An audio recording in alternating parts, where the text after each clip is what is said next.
ऐसे अनेकानेक भक्तों के चरित्र को वेद व्यास जी ने श्रीमद् भागवत में बड़े दिव्यतम रूप में लिखा।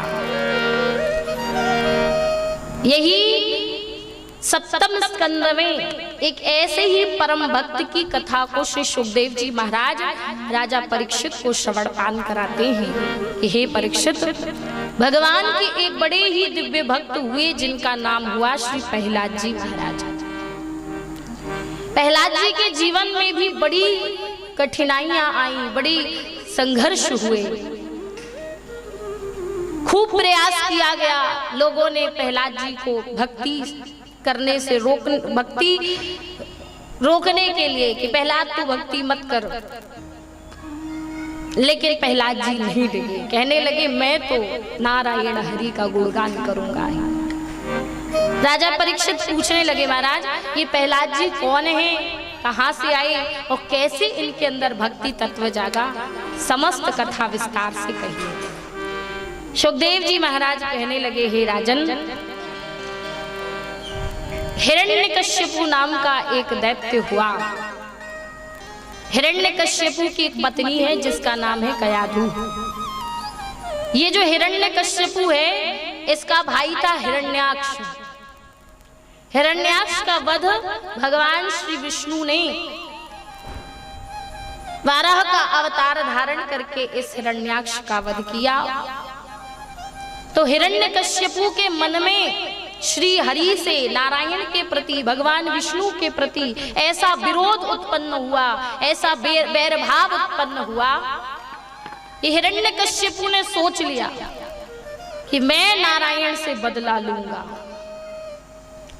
और जब इस तरह का विचार कर लिया, हिरण्यकश्यपु ने अपनी पत्नी कयाधु से कहा कि देवी मैं जा रहा हूं वन जंगल, वहां जाकर के हजारों वर्षों तक तप करूंगा, ब्रह्मा जी से वरदान प्राप्त करूंगा और फिर ही वापस लौटूंगा।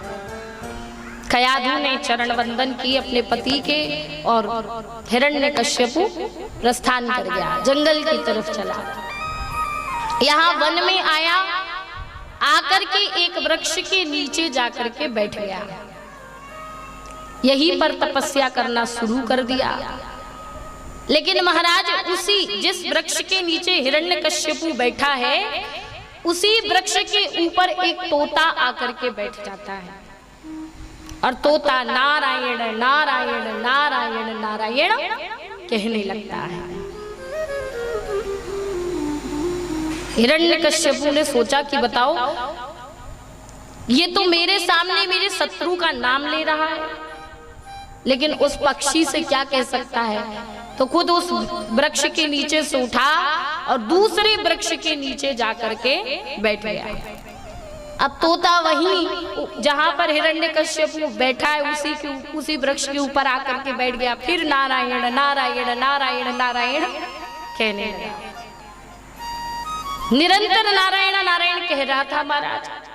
हिरण्यकश्यपु परेशान हुआ, दूसरे वृक्ष के नीचे से उठा, तीसरे वृक्ष के नीचे जाकर के बैठा, तोता वहीं आ गया। महाराज ये क्रम दिन भर चलता रहा। अंत में हिरण्यकश्यपु परेशान हो गया, सोचा कि आज मुहूर्त नहीं था तपस्या करने के लिए, आज मैं बड़े बिगड़े हुए मुहूर्त में निकला था तो आज तपस्या हो ही नहीं पाई। तो उसने सोचा कि चलो वापस घर ही चलता हूँ। हिरण्यकश्यपु वापस अपने महल में आ गया। जैसे ही घर आया तो कयाधु जी ने देखा कि अरे स्वामी तो वापस आ गए, ये तो मुझसे कह रहे थे कि हजारों वर्षों तक तपस्या करूंगा, ब्रह्मा जी को प्रसन्न करूंगा और फिर जब वरदान मिल जाएंगे तभी वापस लौटूंगा। ये तो सुबह गए थे और शाम को वापस आ गए। कयाधु जी ने सोचा सुबह से भूखे हैं, कुछ खाया नहीं है, यदि सामने से ऐसे ही जाकर के पूछूं तो ऐसा ना हो कि ये गुस्सा हो पड़े, क्योंकि पति यदि भूखा हो और जाकर के कोई सवाल जवाब करने लगो, बेचारी पत्नियां बड़ी परेशान हो जाएं। तो पत्नियों ने सोचा ये हम पर गुस्सा ना करे, इसलिए अब कयाधु जी सोच रही थी कि यदि मैं सामने से जाकर के पूछूंगी तो ये मुझ पर ऐसे ही चिल्ला देंगे, इसलिए कयाधु जी ने बड़ा स्वादिष्ट भोजन बनाया। हिरण्यकश्यपु को बुलाया, कहा स्वामी आप भोजन कर लीजिए। जब हिरण्यकश्यपु ने भोजन कर लिया, अब जब पेट फुल हो गया, दिमाग भी ठीक हो गया, कुछ अच्छा लगा, तब पत्नी कयाधु कहने लगी कि स्वामी क्या हुआ, क्या एक दिन की तपस्या से प्रसन्न होकर के ब्रह्मा जी ने आपको वरदान दे दिया? हिरण्यकश्यपु कहने लगा कि देवी क्या बताऊं, जिस वृक्ष के नीचे जाकर के बैठा ना, उसी वृक्ष के ऊपर एक तोता आकर के बैठ गया था, और तोता नारायण नारायण नारायण नारायण कहने लगा। जैसे ही आज प्रथम बार हिरण्यकश्यपु के मुख से नारायण नाम कयाधु जी ने सुना, तो कयाधु जी को बड़ी प्रसन्नता हुई कि बताओ, ऐसे तो इन्होंने कभी नारायण का नाम नहीं भजा, लेकिन आज उस तोते के बहाने ही सही ने नारायण नाम मुख से बोला तो सही। अब कयाधु जी के मन में एक बात सूझी, सोचा कि जैसे शास्त्र कहते हैं, सारे लोग कहते हैं कि भगवान का नाम कैसे भी भजो, भगवान का नाम कल्याण करता ही करता है। क्यों ना मैं ऐसा कुछ करूं जिससे मेरे पति के मुख से 108 बार नारायण नाम का उच्चारण हो जाए। कयाधु जी सोच रही हैं, लेकिन होगा कैसे? कयाधु जी बड़ी चतुर है। अब पत्नियां होती चतुर है, उनको सब ट्रिक पता होती है कि पति को कैसे प्रसन्न करना है, पति से क्या बुलवाना है, क्या काम निकलवाना है, सब आता है पत्नियों को। तो कयाधु जी बड़ी चतुर थी, उनको पता चल गया था। अब सोची विचार की, भोजन तो करवा दिया था, थोड़ी देर के बाद कुछ काम करके आई, कहने लगी स्वामी आप तपस्या करने के लिए गए थे, बड़े परेशान होकर के वापस आ गए, आपके साथ जो जो वन में हुआ सब कुछ समझ में आया, लेकिन तोता कह क्या रहा था ये मैं भूल गई। जैसे ही आज कयाधु जी ने कहा, तो हिरण्यकश्यपु कहने लगा देवी तोता जो है ना वो नारायण नारायण नारायण नारायण कह रहा था। सुन करके थोड़ी देर के बाद फिर किसी कार्य में लग गई, फिर घूम घाम के कहने स्वामी वो तोता बड़ा चतुर था, पता नहीं कौन सा नाम भज रहा था। कहते देवी तोता नारायण नारायण नारायण नारायण कह रहा था। अब महाराज ऐसे करते करते आज कयाधु जी ने अपने राक्षस पति के मुख से 108 बार भगवान का दिव्य नाम नारायण नाम का उच्चारण करा दिया। कयाधु जी सोची भले ही जीवन में जैसा भी ये समय व्यतीत करें, लेकिन इनकी मृत्यु जरूर सुधर जाएगी, मुझे भगवान पर इतना विश्वास है। कयाधु जी सारा कार्य कर दी। अब प्रातः काल हुई तो हिरण्यकश्यपु फिर वन की ओर चल दिया। अब तपस्या करने के लिए चला गया। यहाँ कयाधु जी गर्भवती हुई और कयाधु जी के गर्भ में भगवान विष्णु के परम भक्त श्री प्रहलाद जी महाराज आए। कयाधु जी गर्भवती थी, अकेली थी, कोई देखभाल करने वाला नहीं था।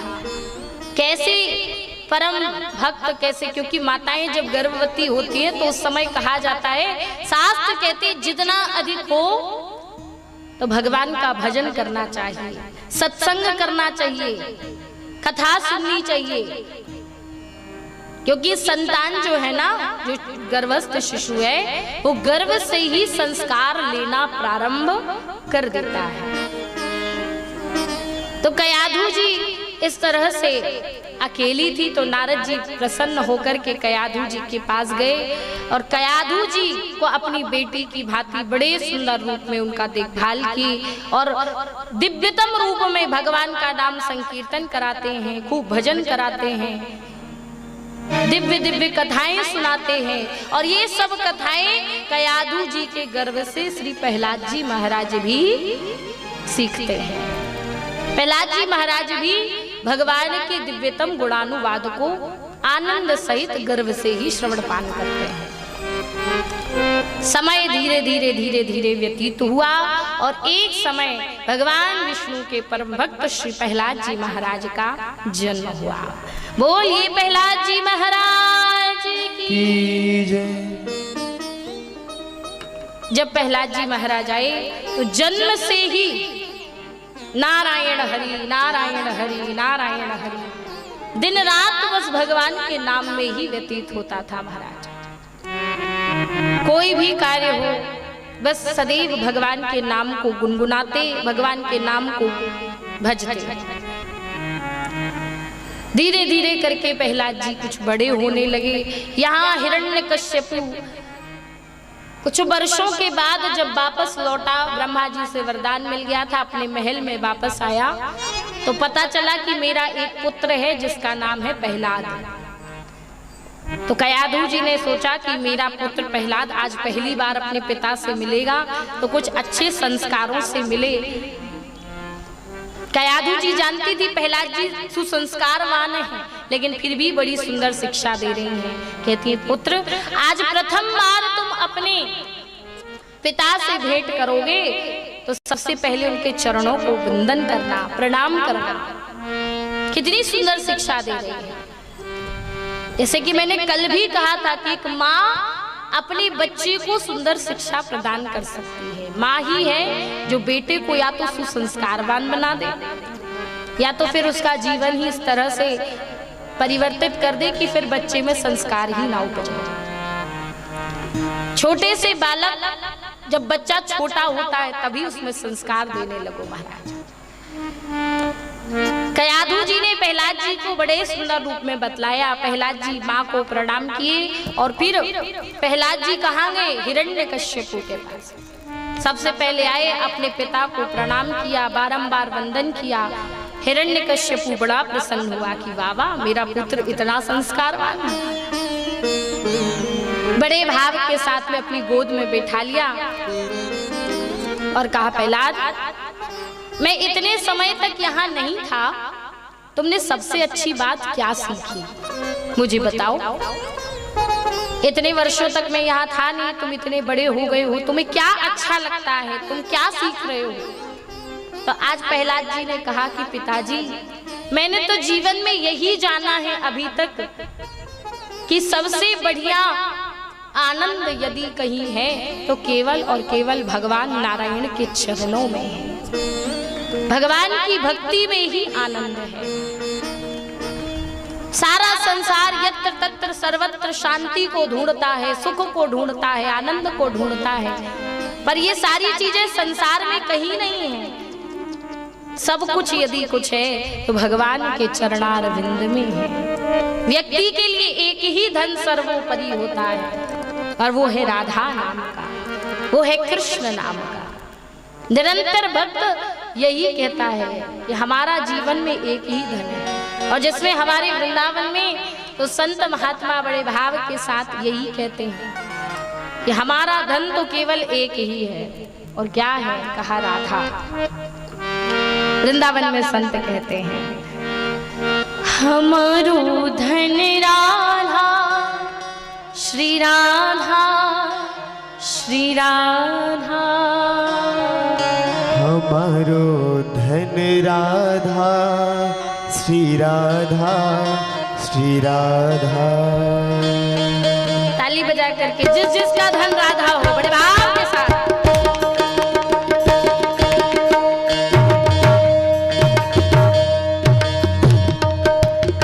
हरि बोल।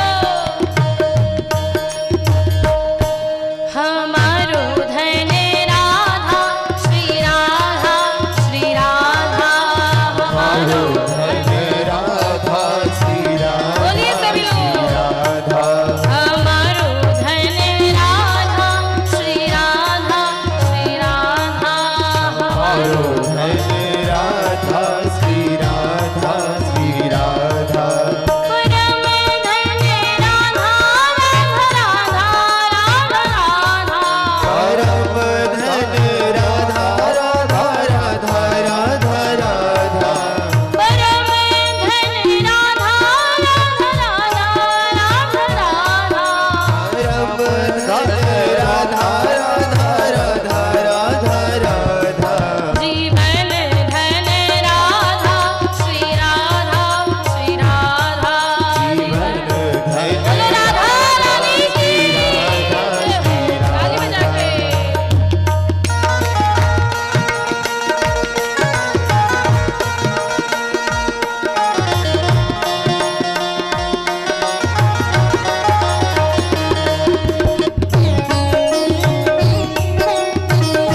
की जय। भक्त के लिए सबसे बड़ी संपत्ति महाराज भगवान नाम का धन ही है। प्रहलाद जी अपने पिता हिरण्यकश्यपु को यही बात बतलाते हैं कि हे पिताजी, व्यक्ति के लिए सबसे बड़ा धन, सबसे बड़ा आनंद, सबसे बड़ा सुख केवल और केवल भगवान नारायण है, श्री राधा है। जैसे ही आज हिरण्यकश्यपु ने सुना कि बताओ मेरा पुत्र होकर के ये तो नारायण हरि का नाम भज रहा है, हिरण्यकश्यपु सोचने लगा कि जब मैं नहीं था ना तो हो सकता है कि किसी के सुनने सुनाने में मेरा पुत्र ये सब चीज सीख गया। तो उस समय हिरण्यकश्यपु ने अपने पुत्र प्रहलाद पर क्रोध नहीं किया, गुरुकुल से संडावर गुरुजी को बुलाया, कहा गुरुजी इधर आइए, मेरा पुत्र अभी तक तो कुछ अच्छी शिक्षा नहीं पाया है, दिन भर नारायण नारायण कर रहा है, आप एक काम करो इसे ले जाओ गुरुकुल और इसे यही सिखाओ कि इसका भगवान यदि कोई है तो केवल और केवल इसका पिता हिरण्यकश्यपु ही इसका भगवान है।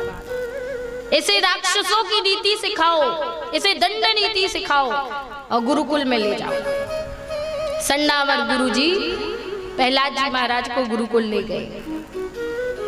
गुरुकुल में विभिन्न प्रकार की शिक्षाएं प्रहलाद जी को दी जाती।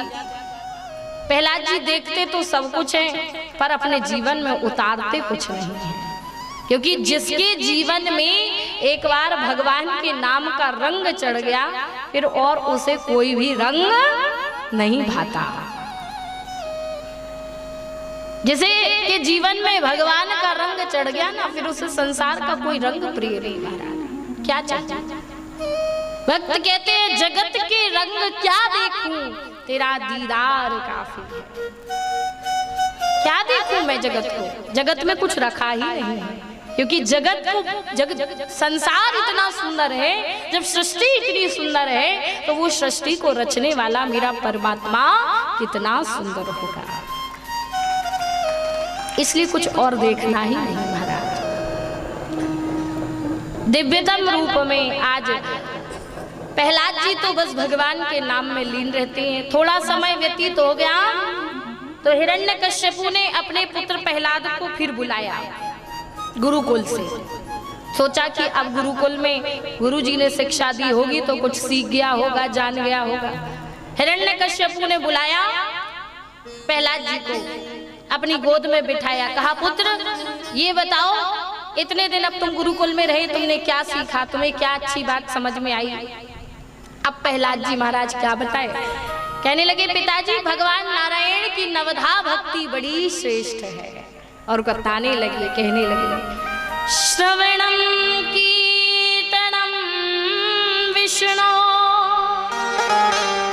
स्मरणम पाद सेवनम अर्चनम वंदनम दास्यम सख्यात्मनिवेदनम।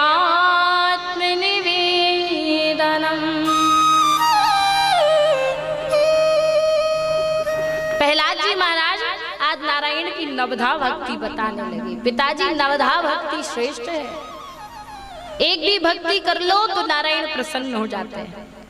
हिरण्यकश्यपु को बड़ा क्रोध आया, दिन भर नारायण, इतना समय गुरुकुल में रहा फिर भी नारायण। आज अपनी गोद से उठाया और जमीन पर फेंक दिया प्रहलाद जी। संडावर गुरुजी को बुलाया, इधर आओ गुरुजी, मेरा पुत्र ये क्या सीख रहा है, दिन भर नारायण नारायण, ले जाओ इसे गुरुकुल में और अच्छा कुछ समझाओ सिखाओ। संडावर गुरुजी ले गए प्रहलाद जी को गुरुकुल में बड़े भाव के साथ, फिर राक्षसों की नीति सिखाते, दंड नीति सिखाते। प्रहलाद जी देखते सब कुछ है, सीखते कुछ नहीं। कहने लगे गुरुजी ठीक है अब थोड़ी देर हम लोग कुछ खेल खेलेंगे। प्रहलाद जी बैठे, समस्त असुर बालक भी उपस्थित थे गुरुकुल में, सब एक दूसरे से बातचीत कर रहे थे। कहते प्रहलाद चलो कोई खेल खेलते हैं। तो प्रहलाद जी ने कहा ठीक है खेल तो खेलेंगे, लेकिन वही खेल खेलेंगे जो मैं कहूंगा। कहा ठीक है प्रहलाद तुम्हें कौन सा खेल खेलना है बताओ, हम सब खेलेंगे। तो प्रहलाद जी ने किसी के हाथ में मंजीरा दे दी, किसी के हाथ में करताल दे दी, अब जब मंजीरा करताल देने लगे तो सब समझ गए कि हमसे नारायण हरि का कीर्तन कराएगा पक्का। कहा देखो प्रहलाद हम नारायण हरि का कीर्तन नहीं करेंगे, लेकिन धन्य है प्रहलाद जी जो उन हजारों असुर बालकों की बुद्धि को भी ऐसा परिवर्तित किया महाराज कि सब मिलकर के आज झूम झूम करके नाच नाच करके एक ही नाम धुन कर रहे हैं, भगवान का नाम संकीर्तन कर रहे हैं और कह रहे हैं श्रीमन नारायण नारायण हरि हरि, श्रीमन नारायण नारायण हरि हरि, श्रीमन नारायण नारायण हरि हरि, श्रीमन नारायण नारायण हरि हरि।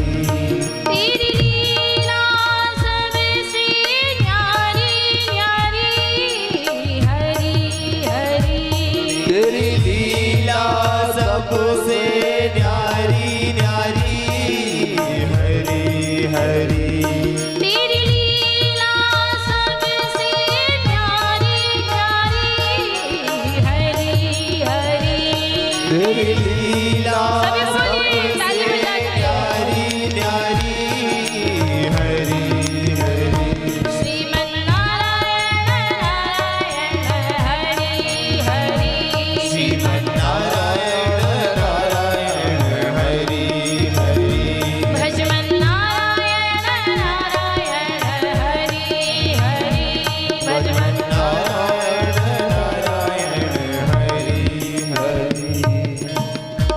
सारे असुर बालक प्रहलाद जी महाराज के साथ बड़े भाव के साथ में श्रीमन नारायण हरि श्रीमन नारायण हरि बड़े भाव सहित कीर्तन कर रहे थे।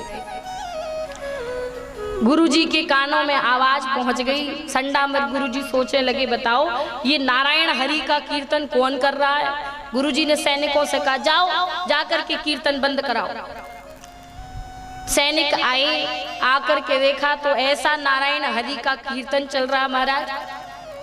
प्रहलाद जी नाच रहे, साथ साथ में हजारों असुर बालक भी नाच रहे हैं, सब झूम झूम करके नाच रहे हैं। सैनिकों ने सोचा कि सबकी ये सब कीर्तन किसके कारण हो रहा है। सोचा प्रहलाद जी के कारण ही हो रहा है, इसलिए प्रहलाद जी को रोकेंगे तो सब लोग रुक जाएंगे। तो सैनिक गए, प्रहलाद जी को जैसे ही स्पर्श किया उसी समय सैनिकों के अंदर ऐसी भक्ति जगी महाराज कि वो भी नारायण हरि का कीर्तन करने लगे, नाचने लगे, झूमने लगे। और क्या कह रहे हैं श्रीमन नारायण, बोलिए श्रीमन नारायण, श्रीमन नारायण, तेरी लीला सबसे न्यारी न्यारी हरि हरि, तेरी क्या बात है। सभी लोग पीछे वाले भक्त भी श्रीमन नारायण नारायण हरि हरि, श्रीमन जय हो। अब महाराज कीर्तन चलता रहा। गुरु जी के कानों में आवाज पहुंची। सोचा मैंने सैनिकों को भेजा था कि कीर्तन बंद कराओ, लेकिन अभी तक कीर्तन बंद नहीं हुआ, आखिर हुआ क्या। गुरु जी ने और सैनिक भेजे 5, जाओ तुम लोग जाकर के देखो कि आखिर मामला क्या है। सैनिक आए, देखा कि बताओ प्रहलाद जी नाच रहे, असुर बालक नाच रहे, और गुरु जी के द्वारा भेजे गए ये 2-4 सैनिक जो थे ये भी नाच रहे। आज सोचा कि चलो प्रहलाद जी को रोकते हैं। जैसे ही प्रहलाद जी को छुआ मात्र है ऐसी भक्ति जगी महाराज की वे और जितने सैनिक आए थे वे भी नाचने लगे, झूमने लगे। श्रीमन नारायण नारायण हरि हरि, श्रीमन नारायण नारायण हरि हरि, भजमन नारायण नारायण हरि हरि, भजमन नारायण नारायण हरि हरि।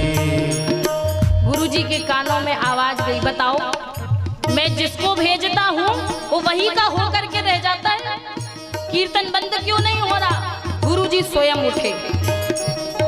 जैसे ही गए देखा प्रहलाद जी नाच रहे, असुर बालक नाच रहे, और तो और गुरुजी के द्वारा भेजे गए सारे सैनिक भी नाच रहे हैं और झूम रहे, गा रहे हैं। गुरुजी ने सोचा प्रहलाद ही सबकी जड़ है। प्रहलाद को रोकने के लिए जैसे ही गुरुजी आगे गए, अब तो जैसे ही प्रहलाद को छुआ मात्र, अब तो गुरुजी भी नाचने लगे, झूमने लगे, गाने लगे। श्रीमन्नारायण नारायण हरि हरि, श्रीमन्नारायण नारायण हरि हरि, भजमन्नारायण नारायण हरि हरि, भजमन्नारायण नारायण हरि हरि। तेरी लीला सबसे न्यारी न्यारी हरि हरि, तेरी लीला सबसे न्यारी न्यारी हरि हरि, श्रीमन्नारायण नारायण हरि हरि, श्रीमन्नारायण। नारायण हरि हरि। महाराज अब हुआ क्या, गुरुजी सोच रहे थे कि कीर्तन बंद हो जाता, हिरण्यकश्यपु के कानों में आवाज पहुंचती तो बड़ा समस्या हो जाएगी। गुरुजी ने खूब प्रयास किया कि कीर्तन बंद हो जाए, पर कीर्तन बंद नहीं हुआ, बल्कि वो खुद भी नाच रहे हैं, झूम रहे हैं, गा रहे हैं। अब हिरण्यकश्यपु के कानों में आवाज पहुंची, ये नारायण हरि नारायण हरि नारायण हरि। क्रोधित होकर के हिरण्यकश्यपु आज गुरुकुल आया, आकर के देखा महाराज क्या देखता है, प्रहलाद नाच रहा है, असुर बालक नाच रहे हैं, सैनिक नाच रहे हैं, और तो और गुरुजी भी नाच रहे हैं। ये तो खुद ही नारायण नारायण कर रहे, तो मेरा पुत्र तो नारायण करेगा ही। हाँ, हिरण्यकश्यपु को बड़ा क्रोध आया, उसने अपनी गदा उठाई और जैसे ही पृथ्वी पर धड़ाम से दी, कीर्तन बंद हो गया। हाँ? कीर्तन बंद हुआ, जोर से आवाज लगाई, क्यों गुरुजी, ये तो आप खुद ही नारायण नारायण नारायण कर रहे हो, तो मेरा पुत्र तो नारायण करेगा ही। अब मुझे समझ में आया कि मेरा पुत्र नारायण नारायण क्यों करता है, उसे गुरुकुल में यही सिखाया जा रहा है। जैसे हिरण्यकश्यपु क्रोधित हुआ, गुरुजी संडामर गुरुजी होश में आए, कहने लगे महाराज इसमें हमारी कोई गलती नहीं। हाँ, ये तो इसमें हमारी कोई गलती नहीं है, हम तो चाह रहे थे कि कीर्तन बंद हो जाए, लेकिन न जाने इस प्रहलाद में क्या भक्ति है, क्या शक्ति है, ये हम जानते नहीं। हम तो इसे रोकने के लिए आए थे, पर इसे छूते ही, स्पर्श करते ही हम में भी ऐसी भक्ति जगी कि हम भी खो गए, भगवान के नाम में ऐसा आनंद डूब गए कि खुद की ही होश नहीं रही। महाराज जैसे ही कहा, अब तो हिरण्यकश्यपु को बड़ा क्रोध आया, कहने लगा बस बहुत हुआ। कहाँ है प्रहलाद, क्यों प्रहलाद, बहुत हुआ, तुम्हारी वजह से ही सारी बात बिगड़ी हुई है। हे दुर्विनीत मंदात्मन कुल भेद कराधम, बहुत हुआ, अब मैं नहीं सहन करूंगा। हिरण्यकश्यपु को इतना क्रोध आया कि उसने अपने सैनिकों को आदेश दे दिया कि सैनिकों इस प्रहलाद को ले जाओ और पहाड़ से फेंक दो। सैनिकों ने हिरण्यकश्यपु की बात मानी। महाराज प्रहलाद जी महाराज को ले गए, पहाड़ से जैसे ही फेंक दिया गया महाराज, उसी समय अब प्रहलाद जी तो नारायण हरि का स्मरण किए मात्र, और वही मेरे नारायण भगवान, प्रहलाद जी को तो पहाड़ से फेंक दिया गया, लेकिन मेरे नारायण भगवान ने प्रहलाद को अपनी गोद में उठा लिया। महाराज इस भांति रक्षा की। जब हिरण्यकश्यपु का ये प्रयास विफल हो गया, तो उसने जहरीले जीव जंतु प्रहलाद जी के आगे डाल दिए। कहा ये जहरीले जीव जंतुओं से ये मारा जाएगा। लेकिन महाराज जैसे ही प्रहलाद जी को देखा, उनकी भक्ति देखी, तो वे जहरीले जीव जंतु भी केचुए की भांति सीधे हो गए। पागल हाथी के सामने डाल दिया गया प्रहलाद जी को, लेकिन वो पागल हाथी भी प्रहलाद जी की भक्ति देखी, तो पागल हाथी ने क्या किया, कहा प्रहलाद जी को अपनी सूंड से उठाया और अपनी पीठ पर बैठा लिया। धन्य प्रहलाद जी। और तो और महाराज आज सिंह का शिकार बनाना चाहा, शेर के आगे डाल दिया प्रहलाद जी को। लेकिन महाराज नारायण हरि का ध्यान किया और मेरे प्रहलाद जी की रक्षा मेरे भगवान नारायण ने स्वयं की। वो शेर भी आज वफाते और कुत्ते की भांति पूंछ हिलाता हुआ हो गया। बुआ होलिका को बुलाया गया। होलिका को वरदान था कि वो अग्नि में जल नहीं सकती, लेकिन अपने वरदान का सदुपयोग करती तो नहीं जलती, लेकिन दुरुपयोग किया। भगवान के भक्त को कष्ट देने आई तो स्वयं ही भस्म हो गई महाराज, और प्रहलाद जी बच गए। प्रहलाद जी की रक्षा हुई। आज जब हिरण्यकश्यपु के सारे प्रयास विफल हो गए, तब हिरण्यकश्यपु ने महाराज प्रहलाद जी महाराज को कारागार में डाल दिया, और कारागार में डाल करके सैनिकों से कहा, सैनिकों इस प्रहलाद को कोई भी भोजन पानी इत्यादि कुछ भी नहीं देगा। जब भूखा प्यासा रहेगा तो स्वतः ही मारा जाएगा। सारी बात कर ली महाराज, सैनिकों से आदेश करके चला गया। यहाँ प्रहलाद जी महाराज कारागार में बंद हो गए। भोजन पानी सैनिकों ने कुछ नहीं दिया, लेकिन मेरे नारायण भगवान देख रहे हैं। नारायण भगवान ने तुरंत ही लक्ष्मी मैया से कहा कि हे देवी, आपका पुत्र भूखा प्यासा बैठा हुआ है, इसलिए जाइए जाकर के उसे भोजन करा आइए।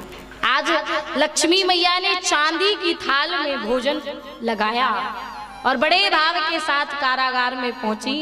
प्रहलाद जी महाराज को आज सामने बैठा करके लक्ष्मी मैया ने अपने हाथों से प्रहलाद जी को भोजन कराया। धन्य धन्य भाग्य हो गए प्रहलाद जी के। महाराज जब भोजन करा दिया तो फिर लक्ष्मी जी भोजन, वो जो चांदी का थाल था वही कारागार में छोड़ करके चली गई। यहाँ पर थोड़े समय के बाद जब हिरण्यकश्यपु ने आकर के देखा, सोचा कि देखूं तो क्या हाल है प्रहलाद के भूख प्यास के कारण। आकर के देखा तो पता चला कि कारागार में चांदी की थाल रखी हुई है और उसमें कुछ भोजन जैसा समझ में आ रहा था। अन्न का कुछ कण बिल्कुल समझ में आया। तो तुरंत ही आज हिरण्यकश्यपु ने सोचा, सैनिकों से कहा कि क्यों सैनिकों, मेरे मना करने के बाद भी इस प्रहलाद को किसने भोजन दिया? सैनिकों ने कहा, महाराज हमने तो नहीं दिया, आप प्रहलाद से ही पूछिए, वही बताएगा कि इसे भोजन किसने दिया। हिरण्यकश्यपु ने प्रहलाद से कहा, क्यों प्रहलाद, तुम्हें ये भोजन किसने प्रदान किया? प्रहलाद जी महाराज कहने लगे, पिताजी जीवन में सारे काम नारायण भगवान की कृपा से ही होते हैं। हे पिताजी, आप तो जानते हैं कि माँ का गर्भ कितना छोटा सा होता है। माँ का गर्भ कितना छोटा सा होता है, उस गर्भ में भी भगवान हमारे खाने की पीने की व्यवस्था करते रहते हैं। जब उतने छोटे से माँ के गर्भ में वो भगवान नारायण भोजन दे सकते हैं, तो क्या इतने बड़े कारागार में वो नारायण भगवान मुझे भोजन नहीं दे सकते? ये भोजन मुझे मेरे प्रभु ने प्राप्त कराया है। आज जैसे ही सुना, हिरण्यकश्यपु कहने लगा, अच्छा तेरे नारायण ने तुझे भोजन दिया है, बस बहुत हुआ नारायण, दिन भर नारायण। कहने लगे, पिताजी आप क्रोध मत कीजिए, आपके अंदर तो बोलने की, हंसने की, ये जितनी भी सारी प्रवृत्ति है ना, ये सब मेरे नारायण भगवान के द्वारा ही दी गई है। न केवलम में भवतश्च राजन सवे बलम बलिराम च परेशान परे अवरेमि स्थर जंगमाये ब्रह्मादयो येन वंशः प्रणीतः। हे पिताजी क्रोध मत कीजिए, सब कुछ नारायण भगवान के द्वारा ही प्रदत्त है, सब कुछ वही प्रदान करने वाले हैं।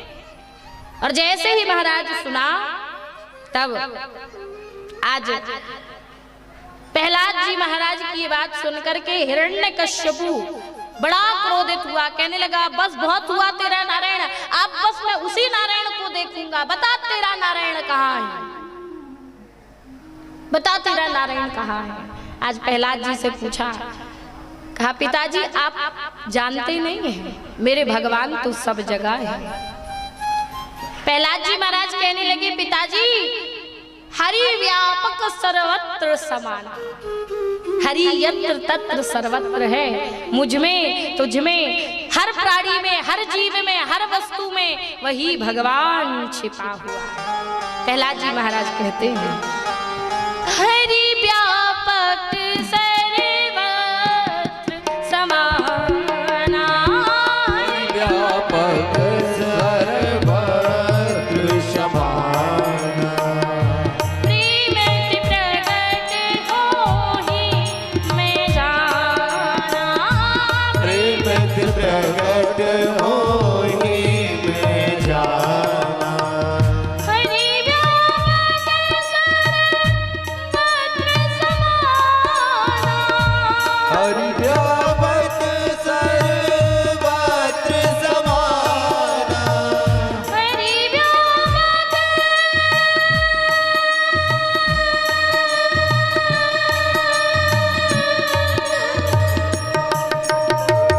हरि हरि व्यापक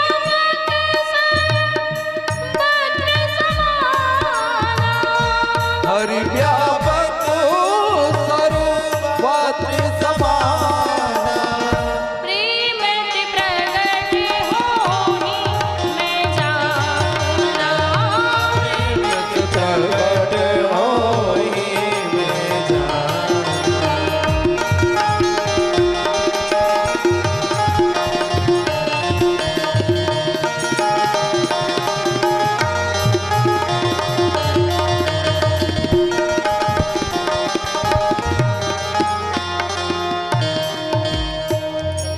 आज प्रहलाद जी महाराज कहने लगे, हे पिताजी, हरि व्यापक सर्वत्र समाना।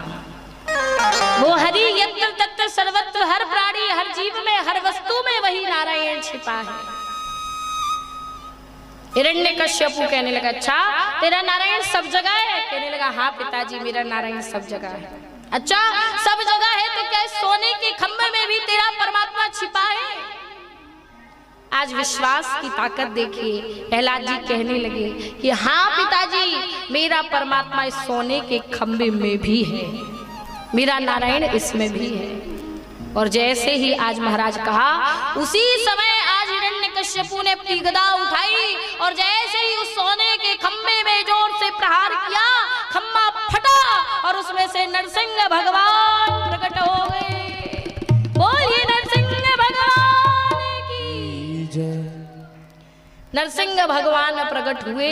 आज भगवान का इतना भयंकर स्वरूप, भगवान आज नरसिंह रूप लेकर के आए। न नर है न सिंह है, दोनों ही हैं और दोनों ही नहीं है। सत्यम विधातुम निज वृत्ति भासितम, व्याप्तिम चा भूतेषु खिलेषु चात्मनः, अदृश्यात् अद्भुत रूप मुद्रहन् स्तंभे, सभायाम न मृगम न मानुषम। भगवान आज ऐसा स्वरूप लेकर के आए हैं, आधे सिंह हैं आधे नर है। आज ऐसा अद्भुत स्वरूप भगवान का है कि कोई क्या कहे। आज मेरे प्रभु बड़े क्रोध में हैं। नरसिंह भगवान का क्रोध इतना है कि कह नहीं सकते। भगवान नरसिंह प्रकट हुए। आज हिरण्यकश्यपु भी आज साक्षात भगवान को देख करके थर थर कांपने लगा। भगवान श्री नरसिंह भगवान ने आज तुरंत इस हिरण्यकश्यपु को लिया, देहरी पर अपनी जंघा पर लिटा लिया। हिरण्यकश्यपु कहने लगा, नारायण तुम मुझे नहीं मार सकते। भगवान ने कहा, क्यों नहीं मार सकते? कहा, मैंने ब्रह्मा जी से वरदान प्राप्त किए हैं। कहा, तूने क्या वरदान मांगा है, बोल। हिरण्यकश्यपु कहने लगा, मैंने वरदान मांगा है, न दिन में मरूंगा न रात में। भगवान ने कहा, देख न दिन है न रात है, साय की बेला है, शाम हो रही है। हिरण्यकश्यपु कहने लगा, मैंने वरदान मांगा है, न अस्त्र से मरूंगा न शस्त्र से। भगवान ने कहा, हमें अस्त्र शस्त्र की जरूरत ही नहीं है, ये मेरे तीखे नाखूनों से ही मैं तेरा उदर विदीर्ण कर दूंगा। हिरण्यकश्यपु ने कहा कि मैंने वरदान मांगा है कि ना आकाश में मरूंगा और ना ही पृथ्वी पर। भगवान ने कहा, देख ना तू आकाश में है और ना ही पृथ्वी पर है, मेरी जंघा पर है। भगवान ने कहा, आज हिरण्यकश्यपु कहने लगा, मैंने वरदान मांगा है कि 12 महीनों में से किसी भी महीने में नहीं मरूंगा। भगवान ने कहा, यही तो सबसे बड़ी समस्या थी तेरे साथ, इसीलिए मैंने तेरे लिए 13वां महीना बनाया है, अधिमास पुरुषोत्तम मास। जो कि बड़े भाव के साथ इस 2023 में है। जिस मास में भगवान श्री नारायण ने, भगवान श्री नरसिंह भगवान ने उस हिरण्यकश्यपु को मारा। महाराज आज हिरण्यकश्यपु कहने लगा कि मैंने वरदान मांगा है कि ना बाहर मरूंगा ना भीतर। भगवान ने कहा देख ना तू बाहर है ना भीतर है, देहरी पर है।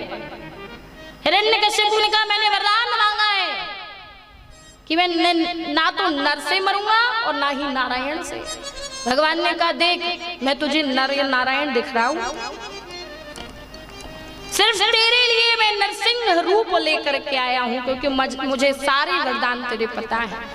अंत में आज ये हिरण्यकश्यपु कहने लगा मैंने वरदान मांगा है कि सृष्टि में ब्रह्मा जी के द्वारा बनाई गई किसी भी चीज से मैं नहीं मरूंगा, किसी भी वस्तु से, किसी भी प्राणी से, किसी भी जीव से मैं नहीं मरूंगा। भगवान आज मुस्कुराए, कहने लगे रे हिरण्यकश्यपु, रे मूर्ख, हमें ब्रह्मा थोड़ी बनाता है, हमने ब्रह्मा को बनाया है। और आज भगवान ने ऐसा कहकर के आज मेरे नरसिंह भगवान ने तुरंत ही उस हिरण्यकश्यपु का उदर अपने तीखे नखों से विदीर्ण कर दिया। बोलिए नरसिंह भगवान की जय। भगवान ने आज उस हिरण्यकश्यपु का इस तरह से उद्धार कर दिया, वध कर दिया। भगवान का क्रोध शांत नहीं हो रहा है। भगवान आज इतने क्रोध में हैं क्योंकि भगवान कहते हैं मुझे कष्ट दो तो मैं फिर भी एक प्रकार से सहन कर सकता हूँ, लेकिन मेरे भक्त को जो कष्ट दे उसे मैं सहन नहीं कर सकता। सारे देवी देवतागण इकट्ठे हो गए, कहने लगे भगवान शांत हो जाइए, शांत हो जाइए, शांत हो जाइए। पर भगवान नरसिंह का क्रोध शांत होने का नाम नहीं ले रहा है। लक्ष्मी जी को बुलाया गया, कहा देवी आप अपने पति को समझा सकती हैं, आपके तो स्वामी हैं, आप उन्हें समझाइए। लक्ष्मी जी आई तो बड़े अच्छे से सोचा था कि मैं समझाऊंगी, पर आकर के जैसे ही अपने स्वामी का इतना विकट भेष देखा, दूर से ही प्रणाम कर लिया। महाराज हमारी सामर्थ्य नहीं, हम नहीं जा सकते, इनके क्रोध को देख करके मुझे भी डर लग रहा है, मैं नहीं जा सकती। लक्ष्मी जी आज पीछे हट गई। तब ब्रह्मा जी ने प्रहलाद को ही आगे किया, प्रहलाद तुम ही आगे आओ, क्योंकि वास्तविकता में अपने भक्त को देख करके ही भगवान का क्रोध शांत हो सकता है। प्रहलाद प्रेषयामास ब्रह्मवस्थितमन्तके तात प्रसमयोपेहि स्वपित्रे कुपितम प्रभुम। महाराज आज प्रहलाद जी को आगे किया, प्रहलाद तुम ही आगे जाओ। प्रहलाद जी महाराज जैसे ही भगवान के निकट पहुंचे, भगवान श्री हरि ने, मेरे नरसिंह भगवान ने जैसे ही प्रहलाद जी को देखा, आज मेरे प्रभु का क्रोध शांत हो गया। भगवान ने तुरंत ही आज प्रहलाद को अपनी गोद में बैठा लिया। भगवान अपनी जीभ से प्रहलाद जी के गालों को चाटने लगे, मानो आज बहुत लाड़ दुलार अपने भक्त प्रहलाद को कर रहे हैं। मेरे नरसिंह भगवान ने सब प्रकार से अपने भक्त पर इस तरह से कृपा की, कहने लगे प्रहलाद मुझे क्षमा कर दो बेटा, क्या करूं, इस दुष्ट ने ऐसे ऐसे वरदान मांगे थे कि उन्हें पूरा भी करना था, मैंने आने में बहुत देर कर दी। इस दुष्ट ने तुम्हें कितने प्रकार से कष्ट दिए, वास्तविकता में इसका मुझे भी बड़ा कष्ट है। प्रहलाद जी आज कहने लगे कि हे प्रभु आपकी तो लीला अपरंपार है, आपकी तो कृपा अपरंपार है। भले ही आपने आने में देर की, लेकिन जब जब मुझ पर संकट आया तब तब आपने ही मेरे प्राणों की रक्षा की। हे मेरे नाथ, और शास्त्र भी यही तो कहते हैं कि जा पर कृपा राम की होई, ता पर कृपा करे सब कोई। जिस पर मेरे प्रभु की कृपा हो जाती है उस पर तो सारा जगत कृपा करने लगता है। भगवान आज प्रहलाद जी से कहने लगे प्रहलाद मांगो तुम्हें क्या चाहिए।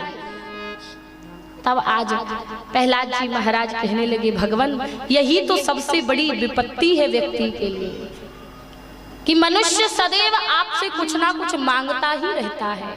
हे मेरे नाथ, आप तो इतनी कृपा कर दीजिए कि कभी भी आपसे कुछ मांगने की कामना मेरे हृदय में जन्म ही न ले।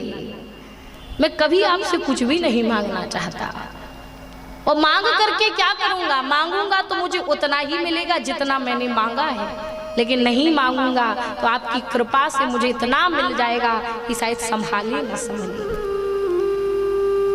भगवान कहते हैं जो व्यक्ति मुझसे धन चाहे, ऐश्वर्य चाहे, वैभव चाहे, सोना चाहे, चांदी चाहिए, जो चाहिए मैं उस भक्त को प्रदान कर देता हूँ।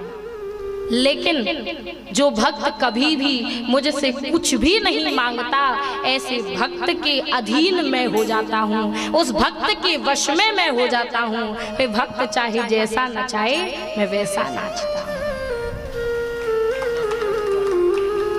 इसलिए भगवान से कभी भी कुछ भी मत मांगो। आज प्रहलाद जी ने भी यही कहा कि भगवान आपसे कभी भी कुछ भी मांगने की कामना मेरे हृदय में जन्म ही न ले।